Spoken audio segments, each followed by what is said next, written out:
What's up, Atlanta Bird Gang? What's happening, man? It's your dog, Toddy, back at you with another video. Hey, man, as you see the title, man, Lamar Jackson to the Atlanta Falcons in 2023. Is that something that could possibly happen? Lamar Jackson to the Atlanta Falcons in 2023. We're going to talk about that a little bit today, and we're going to ponder on that. And is it something that could possibly happen? Is it something that could possibly happen? Um, Michael excuse me, my apologies. Benjamin Albright, a NFL insider, Denver Broncos insider, he was responding to a question or a statement recently on Twitter. And someone asked him about Lamar Jackson and what's going on pretty much with him and the Baltimore Ravens. And as you can see right here in the tweet, he was originally asked, "Hey, any chance the Ravens trade Lamar?" Benjamin Albright responded, "Originally, I would have to say no, but the longer this thing has dragged on, I think the more the possibility opens up. It would have to be a team willing to give him the contract he's looking for, a team that has an offense that fits. Atlanta suddenly becomes interesting." Now, as far as the offense goes, it goes without saying this offense would fit Lamar Jackson absolutely perfect. We run the perfect offense, the perfect scheme for Lamar Jackson's skill set. So that goes without saying. Perfect scheme set for Lamar, the Falcons. Pretty much a match made in heaven, to be totally honest with you. Match made in heaven. Not only does the scheme fit, the personnel on offense. He would have weapons immediately day one. You would have you'd have a former Pro Bowl unicorn generational talent, Kyle Pitts, young Kyle Pitts. You'd have Drake London, who has shown flashes of brilliance his rookie season. So you automatically got two great big targets there for Lamar Jackson. So he automatically comes in here with weapons to throw to, and they would finally get a quarterback worth something as far as being a passer goes with Lamar Jackson. Not only that, we are ranked like number 3 in the NFL in rushing. Lamar Jackson would definitely add to that. He'd make us even an even more dangerous running team with Lamar Jackson, guys. You got Tyler Algier, who's on the brink of becoming a star his rookie year. Tyler only needs to average, I think, about 90 yards these next 3 games to have 1,000-yard rushing season as a rookie. Still would have Cordero Patterson there also, and we may even bring Caleb Huntley back. So um the offense fits. I don't even have to keep drilling that. We know, I know, the offense definitely fits. And I know some of you are probably thinking, well, what about Desmond Ridder? And Albright actually addressed that also on Twitter. Um, as you see here, someone asked him, don't think they believe in Ridder. When they say don't think they believe in Ridder, he's speaking about the Falcons. Well, don't you think the Falcons believe in Ridder? And Albright responds, I don't. But that's why he's in there now, to kind of give them an on-field look and see if he's going to be the guy or not. Now, I'll tell you, that's the second insider that has said recently that they don't believe the Falcons believe in Desmond Ridder to be the guy going forward. Michael Felder from Bleacher Report did his mock. He mocked Hendon Hooker going to us, and one of his reasons was that he didn't believe the Falcons believed that Ridder could be the guy going forward. So interesting. That's the second insider to say that also. And of course, the financial part of this, would play a huge part in this as well. As far as the money goes, and you're gonna have to pay Lamar Jackson a lot of money, but the good thing for us in this situation is we're gonna have some money to spend next year. We're looking at right now, and here's the Falcons. We're gonna have the second most um, cap space going to next year, the 2023 season. You see, the Bears will be number one. The Falcons will be number two. We're projected to have about $71.6 million of cap space next year. Just to make the math easier, let's just go ahead and round that to 72 million. So about $72 million of cap space going into next season. Right now, the Falcons have about about $7 million of cap space. We have about $7 million of cap space.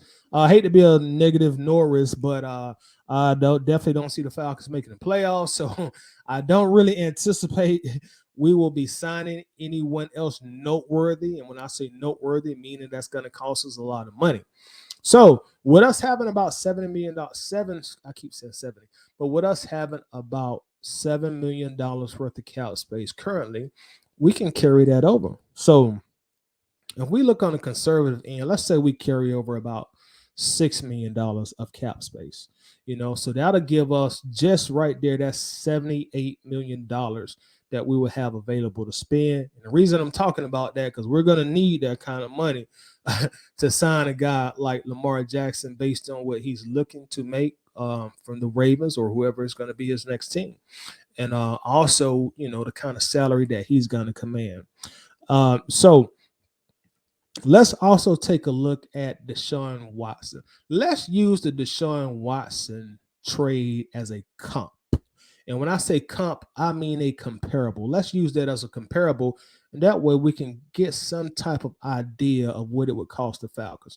Now, in order for this to work, of course, Lamar is going to be an unrestricted free agent at the end of the season. So in order for this to work, Baltimore would need to franchise tag Lamar Jackson, and we would have to trade for him on his franchise tag. And what I would perceive that would happen, similar to Deshaun Watson, if he's traded, he would then sign a long-term extension with the Falcons. Now, again, this is all hypothetical, guys. So let's take a look and see the specifics of the Deshaun Watson trade. Now, the Deshaun Watson trade, the Browns, they gave up a lot. It says here, as far as what the Browns gave up, the Browns will receive Watson and a 2024 sixth-round draft choice, which was originally a fifth-round pick. While the Texans, and this is what the Texans got when they traded Watson, this is real key. The Texans received a 2022 first-round pick, which was the number 13th pick overall in the NFL draft this past season. They also got a 2023 and a 2024 first-round pick. So that's 3 first-round picks. They also got a 2022 fourth-round pick, a third-round pick in 2023, and also a fourth-round pick in 2024. So they got a whole lot, obviously, in that Deshaun Watson haul. A lot was given to acquire Deshaun Watson by the Browns. Now, again, they gave up the number 13th pick in the first round of the 2022 draft. Let's take a look and see where the Falcons currently sit at as far as, the upcoming draft in 2023. Right now, we're number 7. As you see on the screen right here, we're number 7. Right here where my cursor's at, Atlanta Falcons. We're right now 5-9. Now, also, guys, take a look at the teams in front of us. You got the Colts 4-9-1. You got Arizona. You got the Rams. You got Denver. You got Chicago. And, of course, Houston. Houston's back up there again. But the thing about it, guys, look here. Only one game in the loss column separates us at number 7 and Denver at number 3. Only one game in the loss column. A lot can happen here. Hypothetically speaking, let's say the Falcons don't win another game this season. It's possible, being a big Falcons fan, I hope it don't happen, but hey, that's how the cookie may crumble. We could conceivably move all the way up to number 3. Instead of number 7, we could move up to number 3. Let's say we win one more game, we may move up to number 4 and number 5. What I'm trying to say is we're picking 7 right now, but we could possibly be in the top 5. And the reason I present this to you, because the Browns gave up the number 13th pick. if we happen to make this type of trade, and if we're drafted and we end up with a top 5 pick, a top 5 pick is way more valuable than the number 13 pick in the first round. Even if we stay at number 7, that's way more valuable than the 13th pick. And I know you're probably asking me, well, where are you going with all this? Where I'm going is, if we can offer them a top 5 pick or even the number 7 pick, that can kind of counterbalance maybe one of those first round draft picks that we may have to give up in a trade package. So instead of like Cleveland, who had the 13th pick in the first round and giving up 3 first round picks, if we end up in the top 5, maybe that would only cost us 2 first round picks. Just something to look at and consider, because a top 5 pick in NFL, man, that's more that's worth more than your weight in gold. That's worth a lot. So that's just something to consider also. So that could counterbalance some things. So maybe we can give them, instead of 3 first round picks, maybe we can just give them 2 first round picks. And then of course, you got to give them, some more picks, a few picks in the second round, a few picks in the fourth round, a few picks in the fifth round, just like the Deshaun Watson trade. So, just something to look at and something to consider that there as well. And as I mentioned, this is all based on him getting tagged, and we traded for him on his franchise tag. Now, franchise tag. The franchise tag next year for the NFL, for an NFL quarterback, is projected to be right here at about $45 million. $45 million. That's the projection, $45 million. So that would be a huge financial commitment by the Atlanta Falcons. And, that can't be understated, $45 million. And as I said already before, we're going to be going to next year with probably around $78 million of available cap space going into the 2023 season. Now, and as I mentioned before, we'll have about $6 or $7 million in cap space here. And I'll pull this up also. And as you can see right here, we're projected to have, currently we have $7 million. Let's say we sign 1 or 2 more people. And as I said, we'll look on the conservative side. So we could carry over $6 million here. And you add that to the $72 million that we're projected to have in 2023. So that would be about $78 million. And again, the Watson deal, his franchise tag would be about $45 million. So you take that $78 million that we're projected to have, and you subtract the 45. So we would be sitting right at about $33 million in cap space, based on where we're at right now. Now, another thing is, I'm sure Marcus Mariota will not be on this team next year. And if the Falcons don't pick up his second-year option, which I know they won't, we'll save about $12 million on the salary cap. So that current $33 million, remember that number, $33 million, you add on $12 million of that with Mariota, that'll put us at about $45 million of cap space. So as you can see, if this were to happen, it's a huge financial commitment, but we still will have some wiggle room as far as the salary cap goes, because we're going to have a whole lot of money to work with. Now, another thing that I want to look at, let's look at some ways we can get even more cap space, because, as we all know, we got a lot of holes in this roster. So if you bring if you bring Lamar Jackson in here, you don't want to bring him into a team, who's still terrible. You want to go in free agency. You want to add some key pieces. You want to add some talent, but you need some money in order to do that, especially if you're going to commit a $45 million salary cap hit. So Jake Matthews comes into place here also. Right now, we're looking at Jake Matthews' contract details. One thing that the Falcons could do in order to add on to that $45 million is they could actually go to Jake Matthews and restructure his contract. This is his contract details right here for 2023. Simply restructuring Jake Matthews' contract next year, that would add $16 million worth of salary cap to us. And that's going to push us up now to $61 million of cap space that we have available. So just that one move gave us $16 million more on the cap. And the Falcons have never been shy about doing restructures. They seem like we restructured Matt Ryan virtually his entire career. So that's something else we can do. Another thing that we can also do to give us more salary cap space, we could go to Mr. Grady Jarrett and also restructure his contract. Grady just signed a new deal. So if you were to go to Grady, we're looking at him right here in 2023. That would give us $10 more million. So simply by restructuring Grady, restructuring Jake Matthews, we've gained $26 million worth of salary cap space. So that now brings our big number from $61 million to $71 million. So think about that, guys.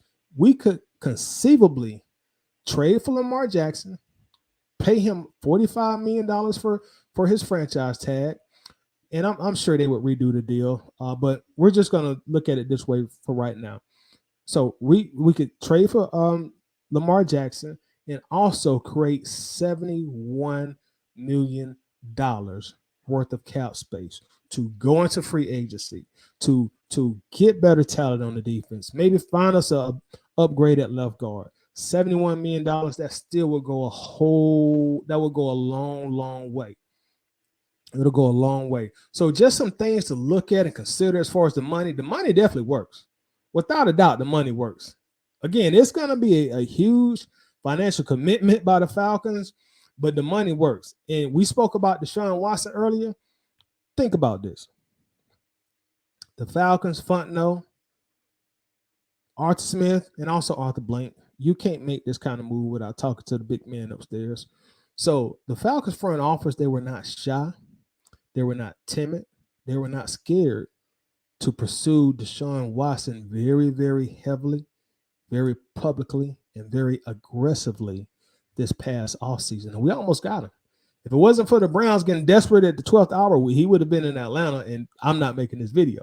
But my point is, if they pulled out, if they wasn't timid about pursuing Deshaun and all the baggage that he had last year, that he still has on his name now, if they were not timid or shy about that, if this can happen, they definitely would not be timid or shy or have any reservations in going for Lamar Jackson, who doesn't have any kind of mud on his name, like Deshaun has on his.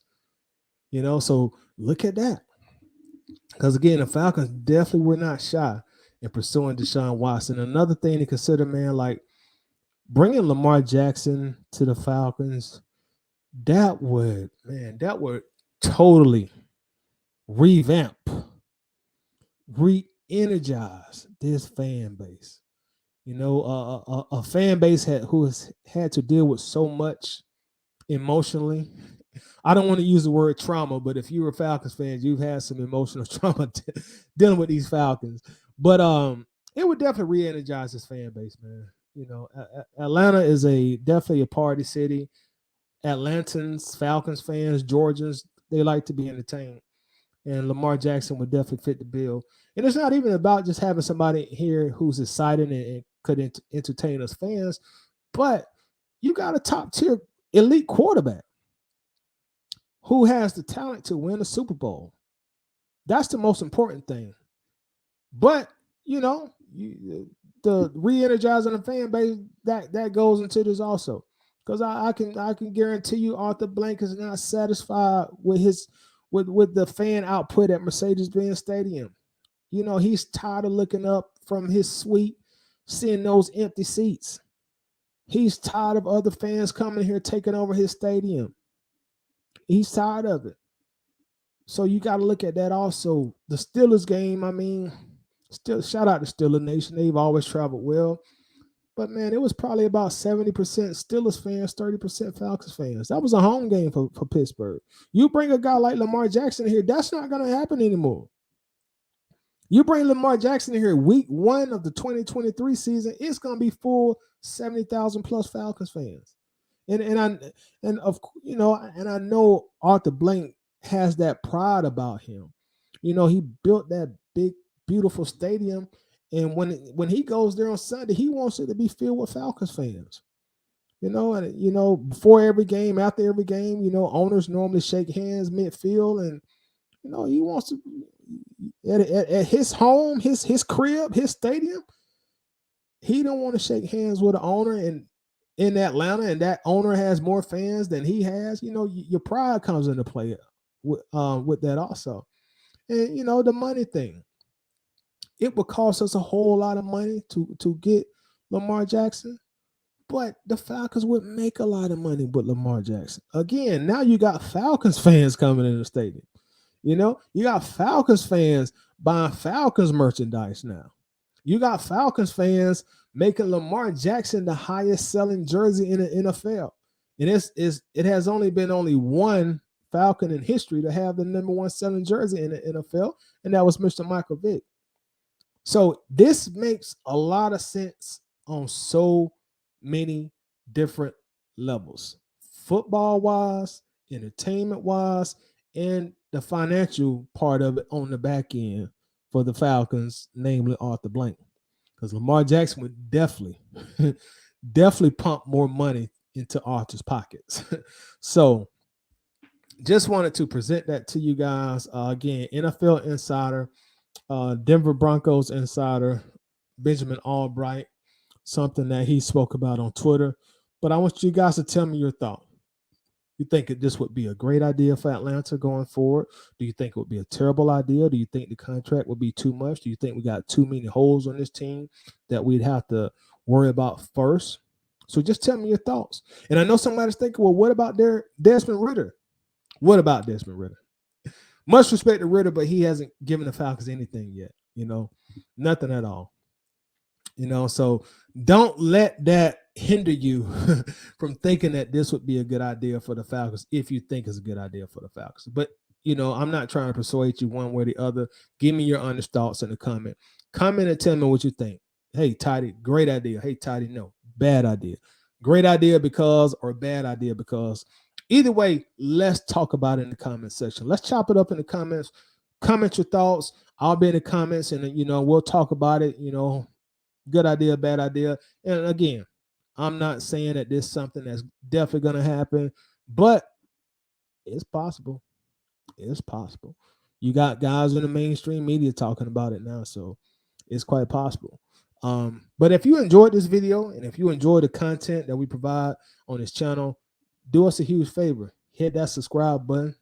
Subscribe to the channel. Also, when you subscribe to the channel, hit the notification bell. Turn on your notifications. That way, anytime we drop new videos, anytime we drop new content, YouTube will send you a notification and let you know, hey, go check out what Atlanta Bird Gang has to offer today.